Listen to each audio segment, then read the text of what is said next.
साथ साथ राजा भैया के हमारा शादी भी फिक्स हो जाए।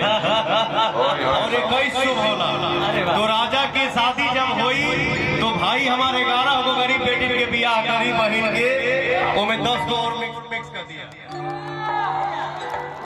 21 को बेटी बहन के अपनी के शादी करवाओ जाए। मैं कभी भी अकेले में होता हूँ तो अंकुश राजा का एक गाना सुनता हूँ। मैं चाहूंगा कि वो मुखड़ा दोनों भाई सुना दो। कौन भैया? सिंदूरा क्षेत्र के जितना भी भगवान स्वरूप जनता वाले आप सबके पैर छू के प्रणाम करता हूँ। एक बार हमारा साथे बोलिए पवन भैया, पवन भैया। पवन भैया के आशीर्वाद भी सब है। और एगो बात हम कहना चाहते हैं भैया, हमारा मन में उड़े बात बा और बड़ा ध्यान से सब लोग सुनिए भैया हमार बात पे प्लीज। और पवन भैया आप भी सुनेंगे हमारे बात को। हो कि ना कोनो नेता हवे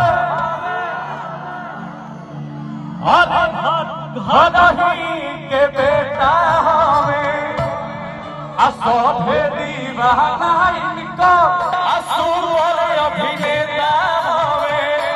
और रख ली जब गौरी के लाज जी, और रख ली जब गौरी के लाज जी। और की माथे लागो जीत के टीका और हे बाटे साध जी की माथे लागो जीत के टीका हे बाटे साध जी। अब भैया पवन के है दिया आशीर्वाद जी, भैया पवन के है दिया आशीर्वाद जी, भैया पवन भैया। एगो हम बात कहना चाहता नहीं कि सब लोग कोई लोग पार्टी के पट्टा और कोई लोग प्रसाद लेके आई बा। हाँ भैया कोई लोग पार्टी के पट्टा कोई लोग प्रसाद लेके आई बा, प्रसाद लेके आई बटे ओकर के कोई कैसे हरा देगी जौन अपना माई के आशीर्वाद और जनता के प्यार लेके आई बटे। बिल्कुल। और राजा भैया हाँ, और मैं छोटा हूँ, पवन भैया से भी छोटा हूँ और राजा भैया से भी छोटा हूँ भैया, लेकिन एक हमारे दिल में एक बात थी जो आज आपके सामने कह देना चाहता हूँ। अगर हमारे पवन भैया को आप लोग विजयी बनाते हैं तो भैया के 5 साल कार्यकाल के बीच में राजा भैया का शादी होगा और उस शादी में हम अपने तरफ से 11 गरीब बेटियों का शादी कराएंगे और पवन भैया भी सबको आशीर्वाद देने आएंगे। आप सभी से आग्रह करता हूं कि भैया को अगर विजयी बनाते हैं तो हम अपने फंड से अपने तरफ से राजा भैया का शादी होगा और उसमें गरीब बेटियों का 11 गरीब बेटियों का शादी होगा जिसमें पवन भैया आशीर्वाद देने आएंगे और आप सबके बीच में रहेंगे, हर वक्त आप लोग के दिल में रहेंगे। और हमनियों के हमनी के हमेशा जी जान और ताकत से पवन भैया के साथ रहेंगे बाटे हमेशा। और राजा भैया रोरा विजय के साथ साथ राजा भैया के हमारा शादी भी फिक्स हो जाए। मैं ये चाहूंगा, देखिए भोजपुरी भाषा जहाँ भी बोला जाता है देखा सुना जाता है वो अपना घर है बाबा। बिल्कुल।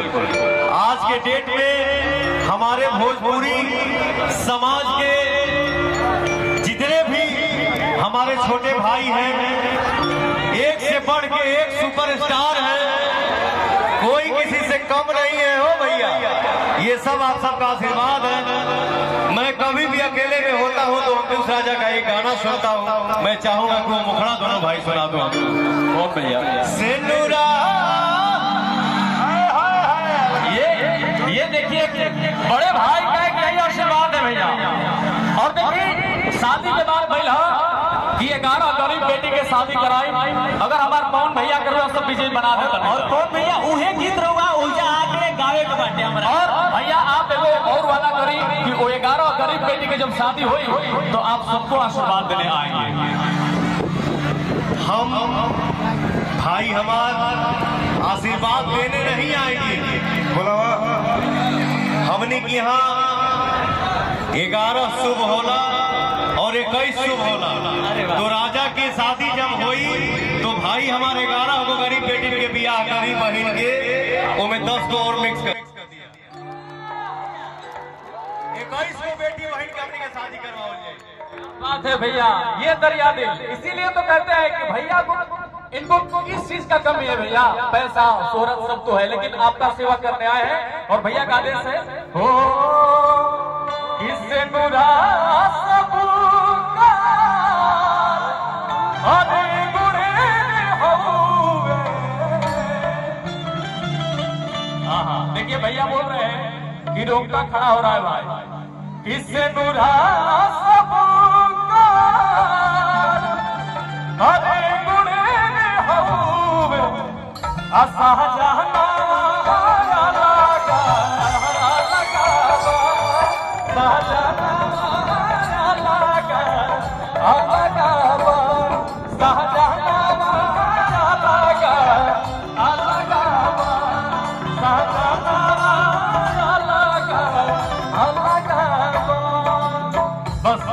और एक बार फिर से हमरा साथे सब लोग बोल दी कि बहुत सारा कलाकार बने और भैया को सबको टाइम देना है। तो एक बार हमरा साथे बोल दी कौन भैया, कौन भैया, कौन भैया। जय हो कलाकार।